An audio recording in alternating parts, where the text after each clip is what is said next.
룻기 1장 사사시대에 그 땅에 기근이 든 일이 있었다. 그때에 유다 베들레헴 태생의 한 남자가 모압 지방으로 가서 임시로 살려고 아내와 두 아들을 데리고 길을 떠났다. 그 남자의 이름은 엘리멜렉이고 아내의 이름은 나오미이며 두 아들의 이름은 말론과 기럐이다.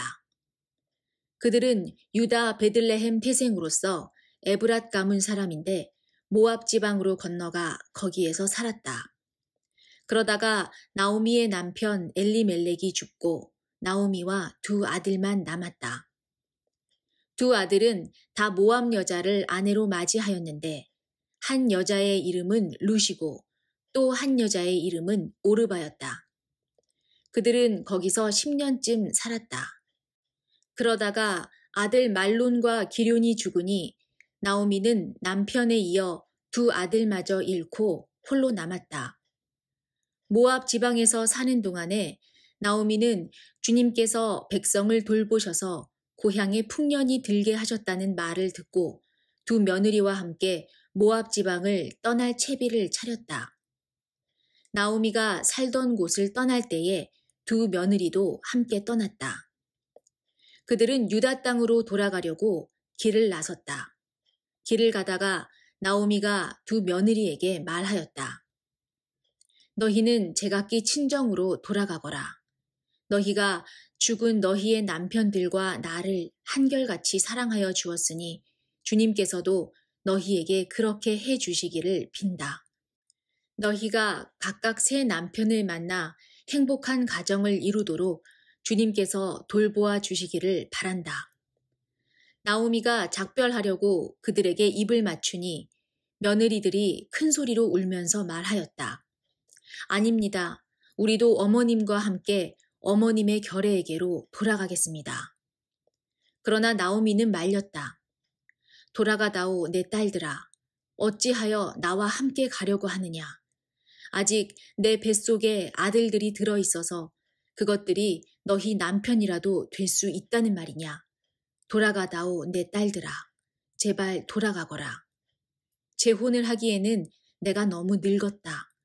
설령 나에게 어떤 희망이 있다거나 오늘 밤 내가 남편을 맞아들여 아들들을 낳게 된다거나 하더라도 너희가 그것들이 클 때까지 기다릴 셈이냐. 그때까지 재혼도 하지 않고 홀로들 지내겠다는 말이냐. 아서라 내 딸들아. 너희들 처지를 생각하니 내 마음이 너무나 괴롭구나. 주님께서 손으로 나를 치신 것이 분명하다. 그들은 다시 한번 큰 소리로 울었다. 마침내 오르바는 시어머니에게 입맞추면서 작별 인사를 드리고 떠났다. 그러나 룻은 오히려 시어머니 곁에 더 달라붙었다. 그러자 나오미가 다시 타일렀다. 보아라, 내 동서는 저의 결례와 신에게로 돌아갔다. 너도 내 동서의 뒤를 따라 돌아가거라. 그러자 룻이 대답하였다. 나더러 어머님 곁을 떠나라거나 어머님을 뒤따르지 말고 돌아가라고는 강요하지 마십시오. 어머님이 가시는 곳에 나도 가고 어머님이 머무르시는 곳에 나도 머무르겠습니다. 어머님의 결례가 내 결례이고 어머님의 하나님이 내 하나님입니다. 어머님이 숨을 거두시는 곳에서 나도 죽고 그곳에 나도 묻히겠습니다. 죽음이 어머님과 나를 떼어넣기 전에 내가 어머님을 떠난다면 주님께서 나에게 벌을 내리시고 또 더 내리신다 하여도 달게 받겠습니다. 나오미는 룻이 자기와 함께 가기로 굳게 마음먹은 것을 보고 더 이상 말리지 않았다. 그 두 사람은 길을 떠나서 베들레헴에 이르렀다. 그들이 베들레헴에 이르니 온 마을이 떠들썩하였다. 아낙네들이 이게 정말 나오미인가? 하고 말하였다. 나오미가 그들에게 대답하였다. 나를 나오미라고 부르지들 마십시오. 전능하신 분께서 나를 몹시도 괴롭게 하셨으니 이제는 나를 마라라고 부르십시오. 나는 가득 찬 채로 이곳을 떠났습니다. 그러나 주님께서는 나를 텅 비어서 돌아오게 하셨습니다. 주님께서 나를 치시고 전능하신 분께서 나를 불행하게 하셨는데 이제 나를 나오미라고 부를 까닭이 어디에 있겠습니까? 이렇게 하여 나오미는 모압 여인인 며느리 룻과 함께 모압 지방에서 돌아왔다. 그들이 베들레헴에 이르렀을 때는 보리를 거두기 시작할 무렵이었다. 2장. 나오미에게는 남편 쪽으로 친족이 한 사람 있었다. 그는 엘리멜렉과 집안간으로서 재력이 있는 사람이었다. 그의 이름은 보아스이다. 어느 날 모압 여인 룻이 나오미에게 말하였다. 밭에 나가볼까 합니다. 혹시 나에게 잘 대하여 주는 사람을 만나면 그를 따라다니면서 떨어진 이삭을 주울까 합니다. 나오미가 룻에게 대답하였다. 그래, 나가보아라. 그리하여 룻은 밭으로 나가서 곡식 거두는 일꾼들을 따라다니며 이삭을 주었다. 그가 간 곳은 우연히도 엘리멜렉과 집안간인 보아스의 밭이었다. 그때에 마침 보아스가 베들레헴 성읍에서 왔다. 그는 주님께서 자네들과 함께 하시기를 비네 하면서 곡식을 거두고 있는 일꾼들을 격려하였다. 그들도 보아스에게 주님께서 주인 어른께 복을 베푸시기를 바랍니다 하고 인사하였다. 보아스가 일꾼들을 감독하는 젊은이에게 물었다. 저 젊은 여인은 네 집 안악인가? 일꾼들을 감독하는 젊은이가 대답하였다. 저 젊은 여인은 나오미와 함께 모압 지방에서 돌아온 모압 사람입니다. 일꾼들의 뒤를 따라다니면서 곡식단 사이에서 떨어진 이삭을 줍도록 허락해 달라고 하더니 아침부터 와서 지금까지 저렇게 서 있습니다. 아까 여기 밭집에서 잠깐 쉬었을 뿐입니다. 보아스가 룻에게 말하였다. 여보시오, 세댁, 내가 하는 말을 잘 들으시오. 이삭을 주우려고 다른 밭으로 가지 마시오. 여기를 떠나지 말고 우리 밭에서 일하는 여자들을 바싹 따라다니도록 하시오. 우리 일꾼들이 곡식을 거두는 밭에서 눈길을 돌리지 말고 여자들의 뒤를 따라다니면서 이삭을 줍도록 하시오. 젊은 남자 일꾼들에게는 댁을 건드리지 말라고 단단히 일러두겠소. 목이 마르거든 주저하지 말고 물단지에 가서 젊은 남자 일꾼들이 길어다 둔 물을 마시도록 하시오. 그러자 룻은 엎드려 이마를 땅에 대고 절을 하면서 보아스에게 말하였다. 저는 한낱 이방 여자일 뿐인데 어찌하여 저 같은 것을 이렇게까지 잘 보살피시고 생각하여 주십니까? 보아스가 룻에게 대답하였다. 남편을 잃은 뒤에 댁이 시어머니에게 어떻게 하였는지를 자세히 들어서 다 알고 있소. 댁은 친정 아버지와 어머니를 떠나고 태어난 땅을 떠나서 엊그제까지만 해도 알지 못하던 다른 백성에게로 오지 않았소. 댁이 한 일은 주님께서 갚아주실 것이요.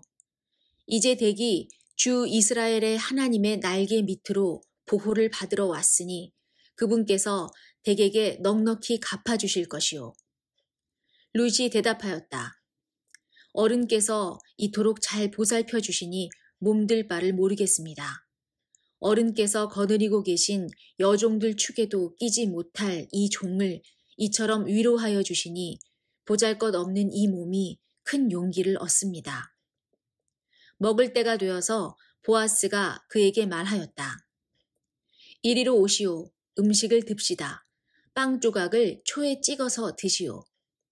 룻이 일꾼들 옆에 앉으니 보아스는 그 여인에게 볶은 곡식을 내주었다. 볶은 곡식은 룻이 배불리 먹고도 남았다. 룻이 이삭을 주우러 가려고 일어서자 보아스가 젊은 남자 일꾼들에게 일렀다. 저 여인이 이삭을 주울 때에는 곡식단 사이에서도 죽도록 하게. 자네들은 저 여인을 괴롭히지 말게. 그를 나무라지 말고 오히려 단에서 조금씩 이삭을 뽑아 흘려서 그 여인이 죽도록 해주게. 룻은 저녁 때까지 밭에서 이삭을 주었다. 주운 이삭을 보니 보리가 한 에바쯤 되었다. 룻은 그것을 가지고 성읍으로 돌아갔다. 룻은 주워온 곡식을 시어머니에게 내보였다. 배불리 먹고 남은 볶은 곡식도 꺼내서 드렸다. 시어머니가 그에게 물었다. 오늘 어디서 이삭을 주었느냐? 어디서 일을 하였느냐? 너를 이처럼 생각하여 준 사람에게 하나님이 복을 베푸시기를 바란다. 그러자 룻은 시어머니에게 자기가 누구네 밭에서 일하였는지를 말하였다.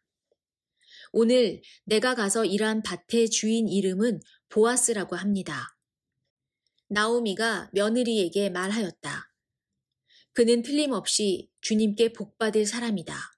그 사람은 먼저 세상을 뜬 우리 식구들에게도 자비를 베풀더니 살아있는 우리에게도 한결같이 자비를 베푸는구나. 나오미가 그에게 말을 계속하였다. 그 사람은 우리와 가까운 사이다. 그는 집안간으로서 우리를 맡아야 할 사람이다.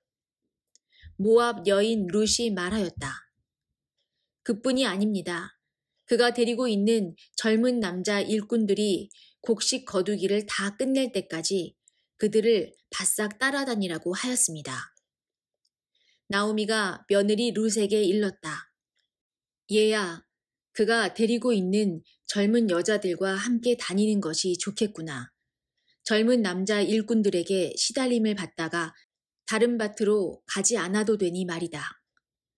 그리하여 룻은 보리 거두기뿐만 아니라 밀 거두기가 끝날 때까지도 보아스 집안의 젊은 여자들을 바싹 따라다니면서 이삭을 주었다. 그러면서 룻은 시어머니를 모시고 살았다.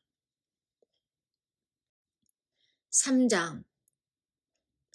시어머니 나오미가 룻에게 말하였다.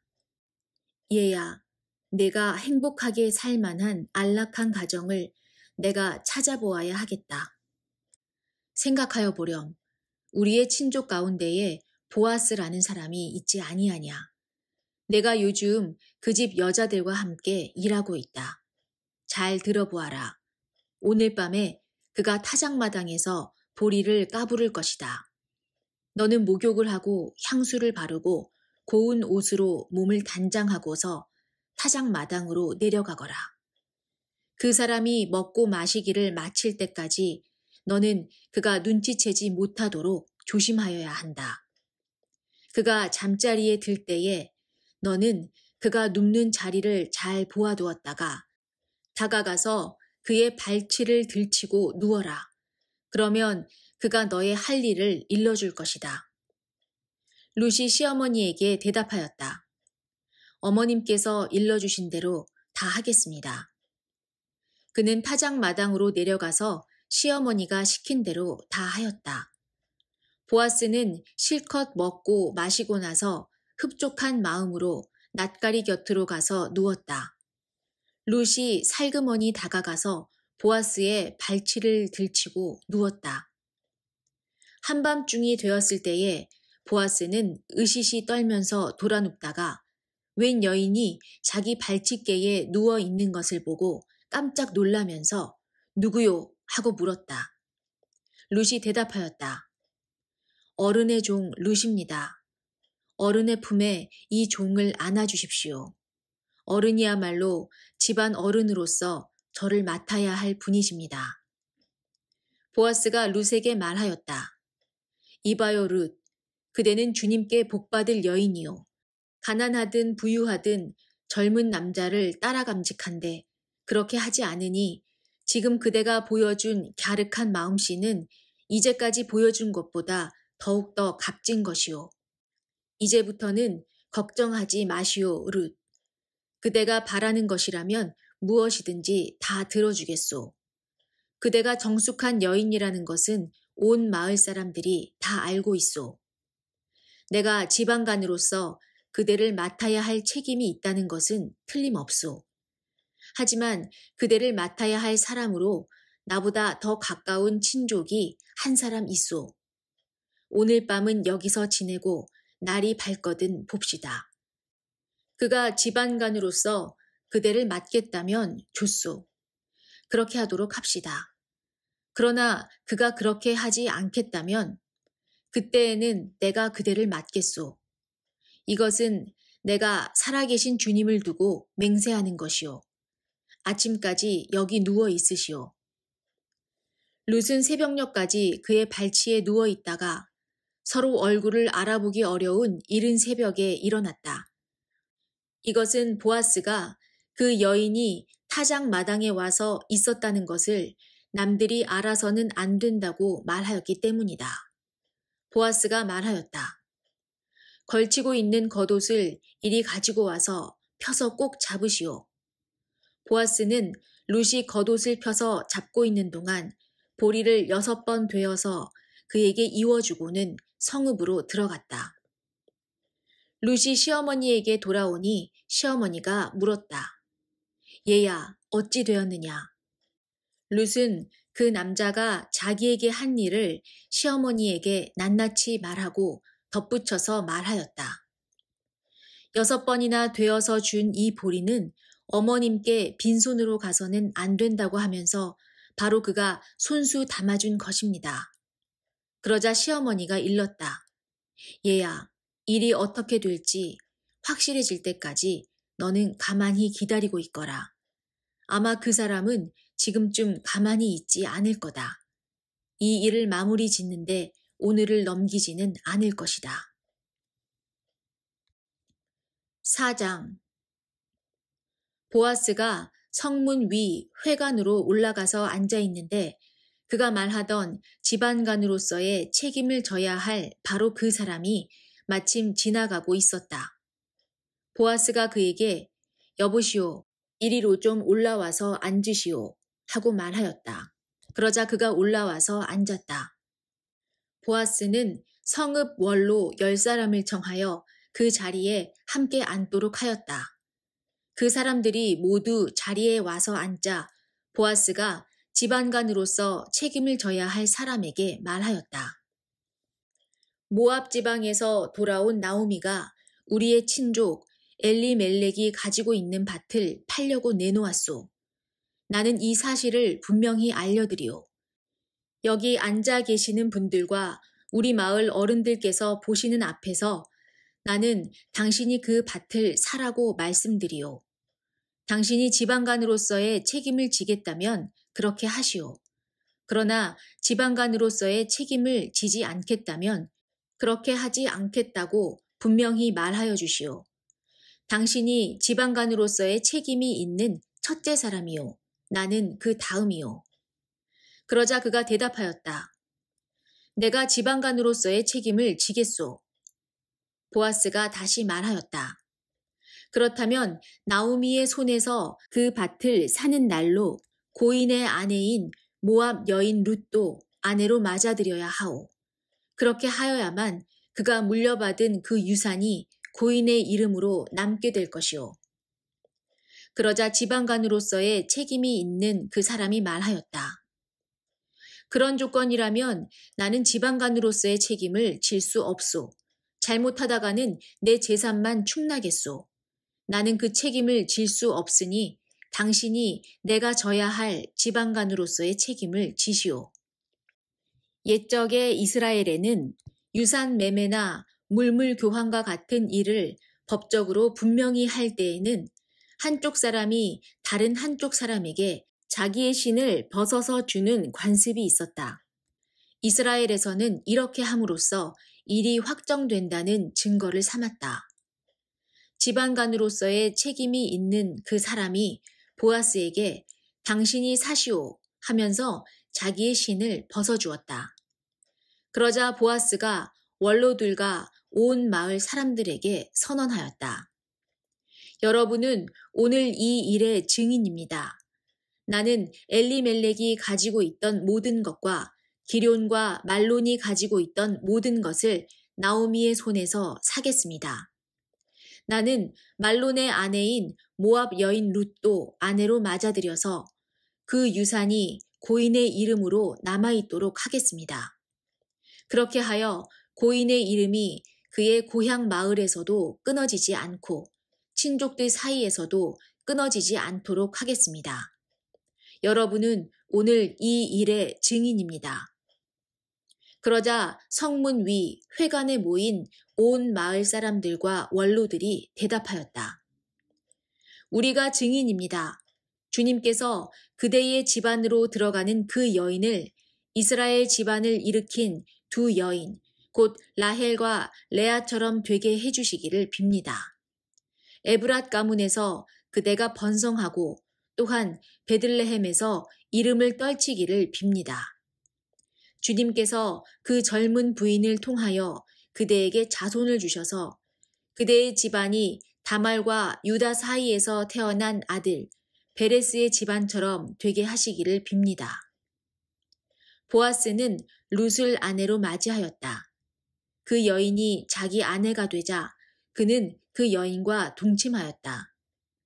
주님께서 그 여인을 보살피시니 그가 임신하여 아들을 낳았다.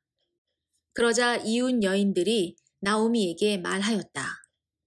주님께 찬양을 드립니다. 주님께서는 오늘 이 집에 자손을 주셔서 대가 끊어지지 않게 하셨습니다. 그의 이름이 이스라엘에서 늘 길이어지기를 바랍니다. 시어머니를 사랑하는 며느리, 아들 7보다도 더 나은 며느리가 아기를 낳아주었으니 그 아기가 그대에게 생기를 되찾아 줄 것이며 늙음하게 그대를 돌보아 줄 것입니다. 나오미가 그 아기를 받아 자기 품에 안고 어머니 노릇을 하였다.